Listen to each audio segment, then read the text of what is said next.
Well, it looks like former Real Housewives of Potomac star and former Love and Marriage DC star Monique Samuels is breaking her silence in regards to what actually went down in the reasoning behind her not joining this new season of The Traitors. And at one point, she says she thought that it was kind of weird that a pregnant woman, Candiace Dillard-Bassett, who was also rumored to be a part of that season, would even do Traitors. Here we go now.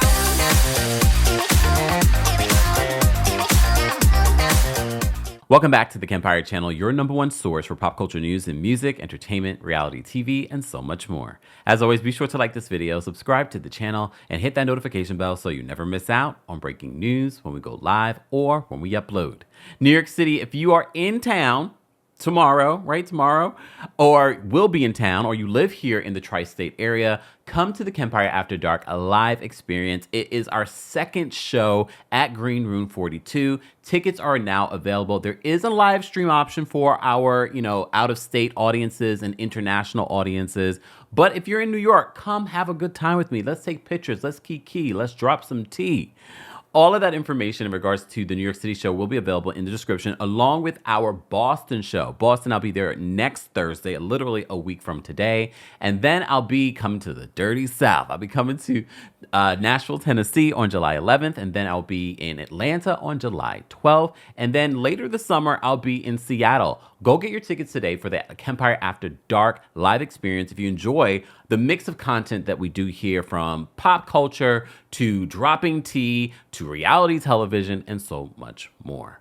Well, speaking of reality television, we covered the story that Monique Samuels confirmed that she was not going to be a part of this new season of The Traitors. She literally said the rumors are not true. She's not a traitor and she's not a faithful. And she says she loves the show, but she's not. The rumors of her being a part of the show are not true.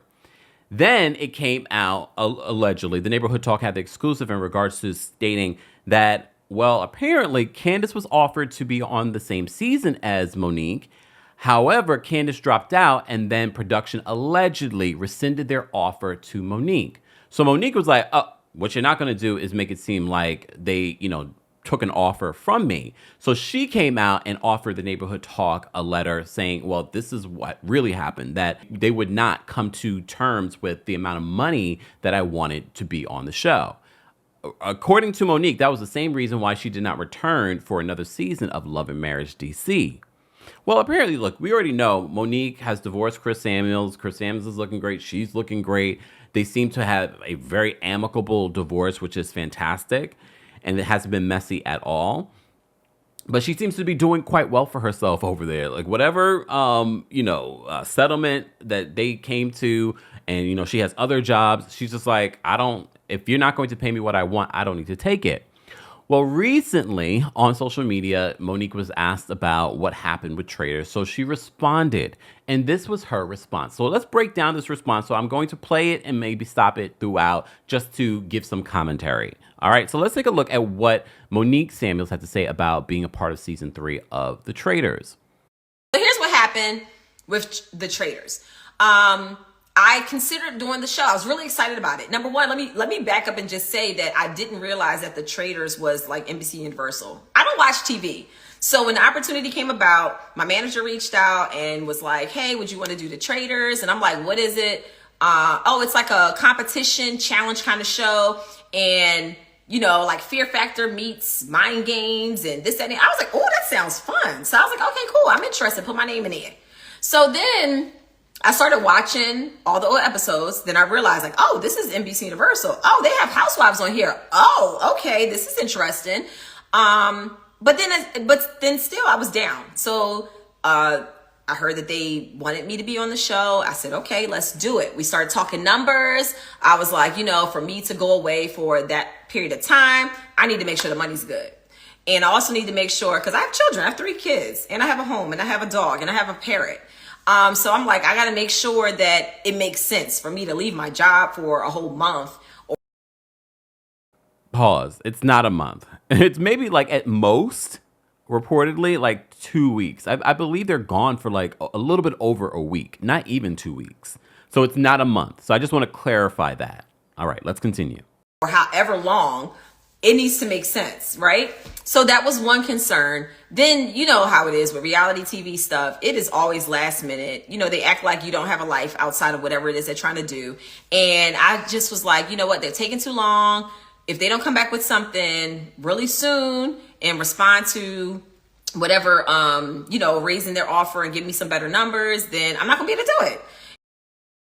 Pause again. I will confirm reality television is very much like that. And it seems as if for the Traitors season 3, they had a real hard time with casting because we heard so many different iterations. And I know some people think, oh, that's just rumors, that's just rumors. No, I think a lot of the people that we thought that were associated with this new season of the Traitors were being considered. Maybe there were conversations, and then eventually, because of scheduling or because of money, that's part of the reason why they ended up not doing it. Remember, Kenya was rumored to do it, but they started filming Real Housewives of Atlanta. And yes, I've seen all of what's been going on over Atlanta. Atlanta's not canceled, y'all. They might be investigating and figuring out what's going on with Kenya, but it's not canceled.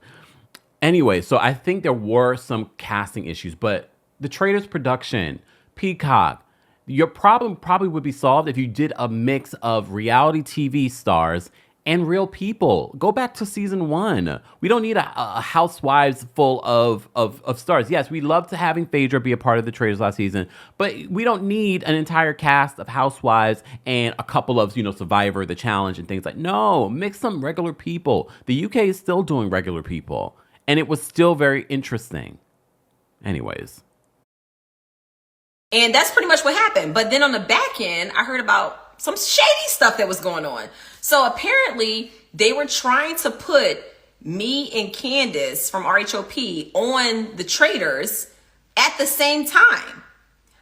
I didn't know that she was pregnant. I didn't know that she was supposed to be on the show. And the only reason that I found out is because my manager is well connected. And we started finding out all of this stuff. And I'm like, first of all, that's low down to try to put a pregnant woman in that position.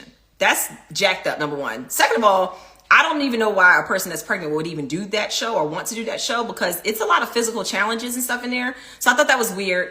Pause. So a lot of people are turning this around and making it seem as if Monique was referring to Candiace as weird. I don't know if I want to say that, honestly. I get where she's coming from, because there is, based on what I've heard, in order to be on Traitors, they go through a lot of things in regards to your physical health. I don't know about necessarily your mental health. Usually when you're doing reality television, regardless, they always do like some sort of evaluation of everything. And you may have seen that story where Monica, Reality Von Teese, Garcia, Fowler, Darnell, Jussie Smollett. There was a rumor that apparently she failed a psych eval, and that's why she didn't join Traitors. She has denied that. I just want to emphasize that she's denied that.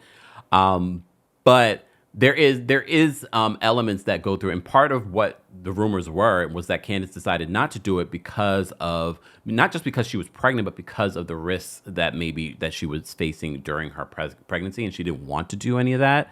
But I learned a long time ago in college. I remember my college professor, my freshman year, she was pregnant at the time. She's like, I am pregnant. I am not handicapped. And I was like, that always stuck with me.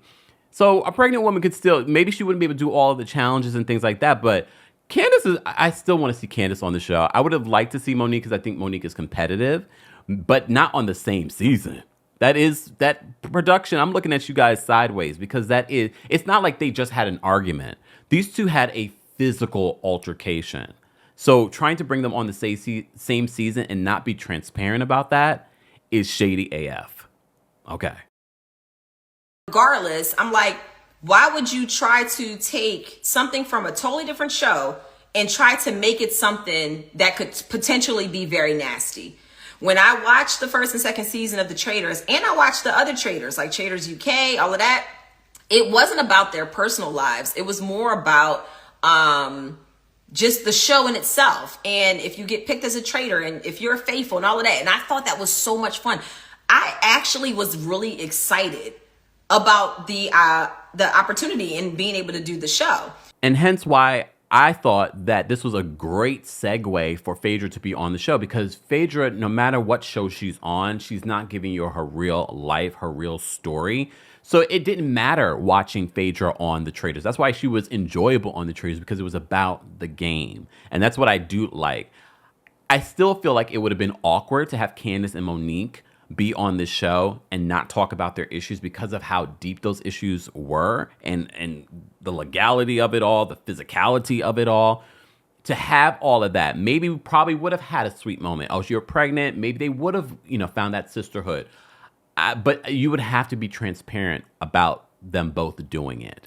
Once I started finding out all of the shady shenanigans that were also going on behind the scenes, and they couldn't afford me. So I was just like, I'm not doing this. And then once I found out about all the shady stuff that was going on, I was like, you know what? Let them know that I declined not only this season, but every other season. Like, I'm not doing it at all now because now you turned me off. And that is what you call boundaries. And that's what I now have. And I love that. I love that I don't have to do stuff. I don't feel obligated to do anything that I'm not excited about. So that took the excitement away because it was almost like y'all were trying to be shady and set things up in a way that was just like, because when you get there, you don't know who else is going to be there until you land. So I thought that was really like low down, especially because everybody knows that situation is very sensitive. And I highly doubt that if it was two white women that from another like housewife show, I highly doubt that they would put them in that position. So you ain't gonna be doing us black queens like that. Like, I don't care whatever they think might have happened behind the scenes or in front of the scenes when it came to that situation. That's what I'm not about to do. Not at this day and age in this time of my life. So I was like, nope, ain't going down. Not gonna do it. You're not about to have black women on TV looking crazy. Not on my watch ever again. So that's my position on that. And that's actually what went down. So it was like a double-edged sword. Number one, they couldn't afford me. And number two, they were trying some shady stuff, which made me say, I'm not ever doing that show. So, and it would have been really cool because I do like stuff like that. Like, I love like challenges and like mind games and all of that, trying to figure things out. And, so I thought that would have been like a fun opportunity. And I was down for it until they came with the mess. So I don't deal with the mess. So if they still ain't figured it out, they're going to find out now. Do I 100% believe everything that Monique is saying in regards to how this all played out? I told you in my last video covering the story, it just didn't make sense the way when she first initially came out and announced that, no, I'm not a part of it, because she made it seem like I had there were no conversations. I'm not being a part of it. That is not true. It was only until that story came out that Candiace had decided to pull out, and then, production had rescinded their offer to Monique. I don't know what is true. Production's never going to speak out, so Monique can say whatever narrative that she wants to say. But I still think it is shady AF that they would even consider bringing Candiace and Monique on the same season and not tell them. That to me is the bigger part of the story. And I'm looking at the Traitors production with the side eye.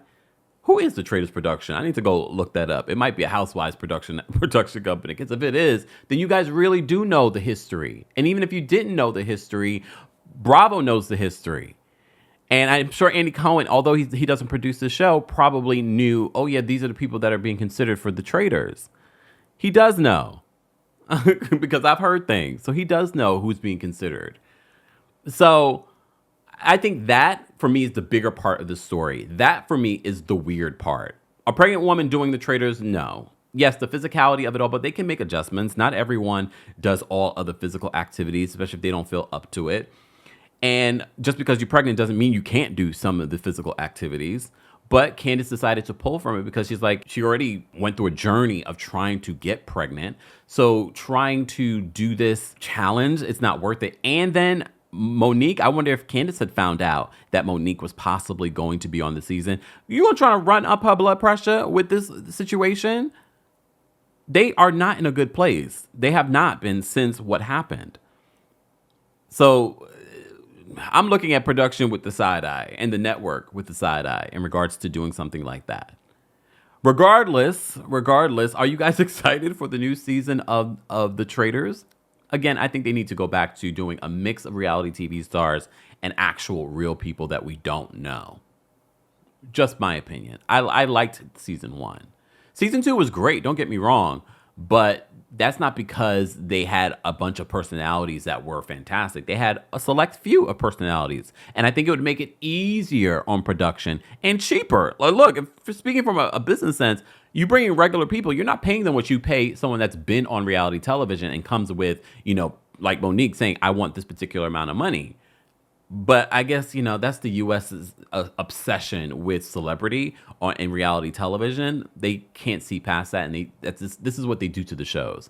But I hope in season 4 that they go back to doing a mix of real people. I actually look forward to that, and this is why I look forward to watching the international versions. Guys, let's continue this conversation in the comment section. And as always, if you're in New York City, I'm reminding you again, tickets are still available, but there are also a live stream option. The Kempire After Dark live experience will be here live tomorrow. I can't wait to see each and every one of you. We have Summer House Martha's Vineyard star, Jasmine and Silas Cooper. I can't wait to talk to Silas and ask Silas like his thoughts and opinions about how they treated his wife on this show. Got to talk about that. We also will have Noelle Hughley, who I had a really popular interview at the end of the season and what went down. And I will be spilling all kinds of tea. All kinds of tea. Come with your questions and come with your own tea that you want to spill. All right, the Kempire After Dark live experience comes to New York City tomorrow. And next week, 1 week from today, I'll be in Boston. I look forward to being in your city. Go get your tickets today for the City Winery location that I will be bringing the Kempire After Dark live experience. And then, of course, for more cities, be sure to check out the description, including Nashville, Atlanta, and Seattle. Guys, I will see you then. Thank you so much for watching, and I'll see you in the next one. Bye, y'all. Here we go now. Here